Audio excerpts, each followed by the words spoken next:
Everyone, I'm going to be performing tracheostomy care, and in this skills video we'll be suctioning. Okay, so let's move forward. So I just want to let you know, the first thing I would do is I would ensure patient privacy. I would also confirm that this is the client that we're working on. I would make sure that the patient is in high Fowler's position, because we don't want to, cause any respiratory distress if the patient's lying flat down. So, okay, let's move forward. I would perform hand hygiene. I would use a surgical mask, but I'm not going to do that for this video because I don't know if you can see me or actually hear me, properly, so I'm not going to do that. I would put a gown on.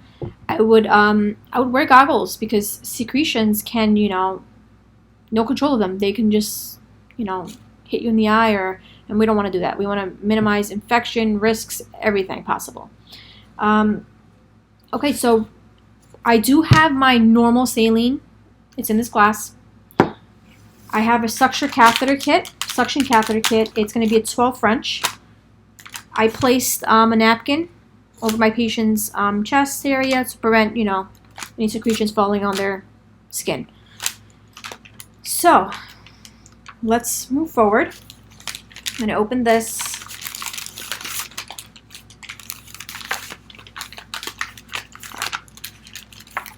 First things first, I am going to don my gloves.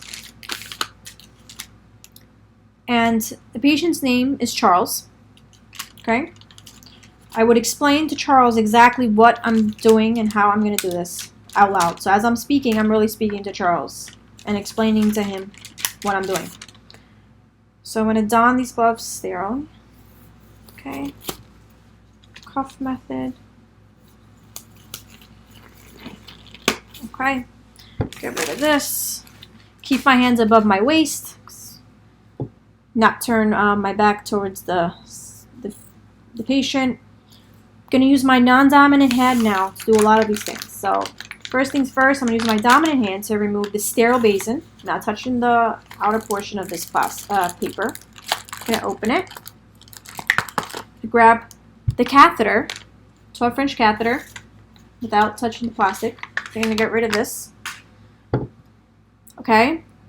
Now, I'm going to, before anything, I'm going to keep this in my right hand, but I'm going to use my non-dominant hand to pour my normal saline into the basin. I'm going to grab this part of the catheter that's going to be attached to the wall, suction wall. We're going to pretend I have one right here. And I'm going to use my dominant hand to play around with the tube. A new tube is very stiff, so this catheter needs to be, flexed and worked with to make the insertion much easier. Make sure there's no kinks or anything. Okay, cool. So now, this is going to be attached to the wall. I'm going to make sure the suction is going to be at 120 millimercury. So I don't want anything higher than 120 on the wall because it's not recommended, especially in adults. 120 is what we're looking for. So I am going to place this catheter in the basin, sterile basin. Lubricate it with sterile water, just enough, to make it the transition when I'm advancing the tube into the trachea much easier, as opposed to it being dry.